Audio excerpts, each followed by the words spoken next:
Scott Apel, your guide to the wonderful world of The Prisoner.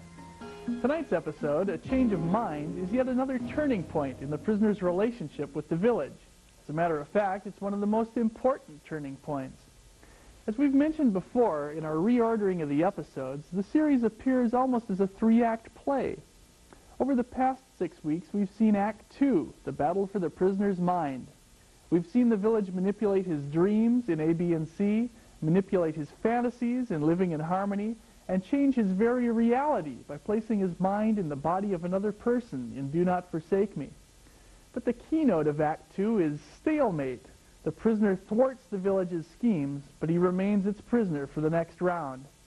Tonight, in Change of Mind, however, we get the first scene of Act 3. The village now plots the ultimate assault on the mind of the prisoner, and he, in turn, begins his ultimate revenge. And in addition to raising some important questions about social pressure against dissidents, this episode offers some absolutely delightful performances.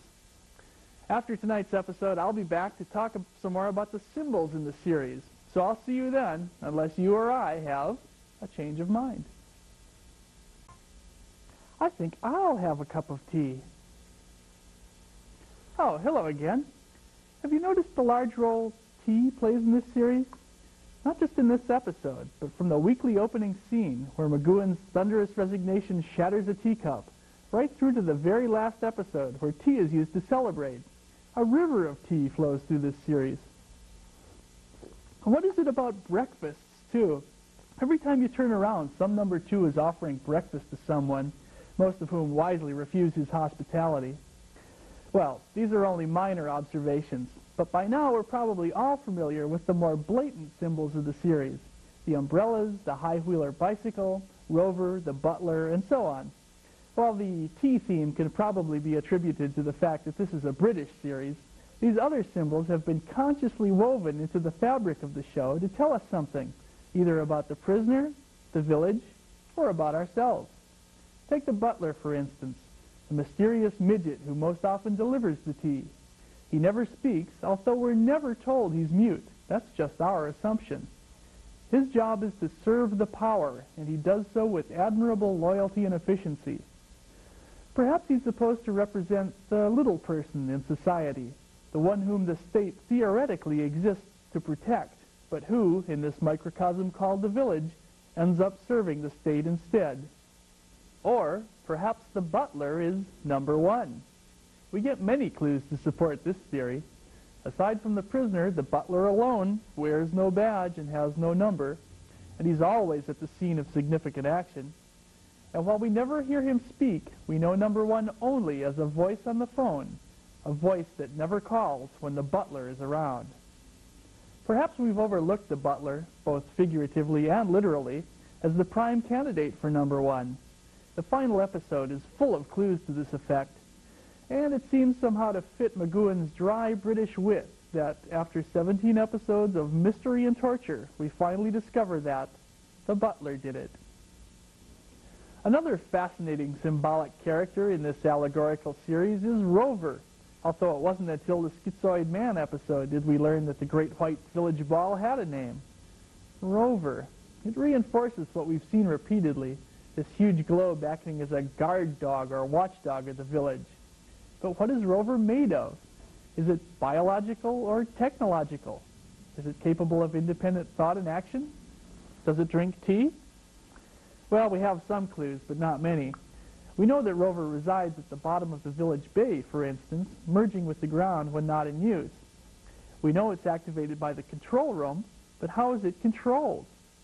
In Free For All, we see a very quick shot of a group of men sitting around Rover in a cave. Are they just observing it or controlling it? Could they be think tank engineers studying Rover to redesign it for increased efficiency? Or does Rover study men? In The Schizoid Man, we see more of Rover's functions and some of its limitations. It can be fooled, for instance, into chasing an empty moving car instead of its intended victim. Does Rover respond to motion? Is that why number 2 in the first episode orders the villagers to freeze when Rover appears? We also see that Rover can make mistakes. It identifies the wrong number 6 in Schizoid Man and accidentally kills him. But that's all we really know about Rover, except that it seems to act in direct proportion to the amount of resistance it meets. Like a Chinese finger puzzle, the more you struggle, the harder it is to get away.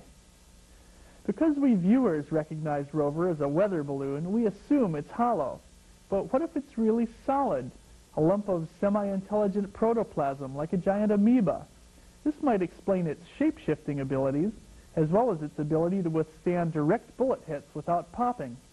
And if this were the case, Rover could have some connection with the ever-present lava lamps in the village. They might be a reminder of the police power of Rover, or maybe even incubators for fetal rovers. The symbolism connected to Rover is interesting too.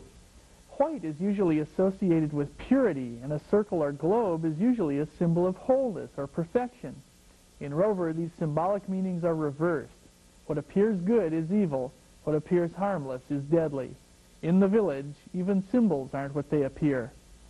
But overanalyzing the symbology of Rover might not count for much. Originally, Rover was supposed to be a little white car that would climb walls, skim the water, and herd people around. But the production crew just could not get the radio-controlled device to work properly. In its first scene, it ran right off the dock, fell into Port Merion Bay, and sank. The white weather balloon known as Rover was a brilliant last-minute substitution for the village police car. Next week, we'll roll in our high-wheeler bicycle to see what hidden meanings lie between its spokes. Oh, and of course, we'll have another exciting episode, this one entitled Hammer into Anvil, a thrilling spy story in which the prisoner attempts to avenge the death of an old friend. Until then, I'm Scott Apel, and I think I'll sneak another cup of number 2's tea.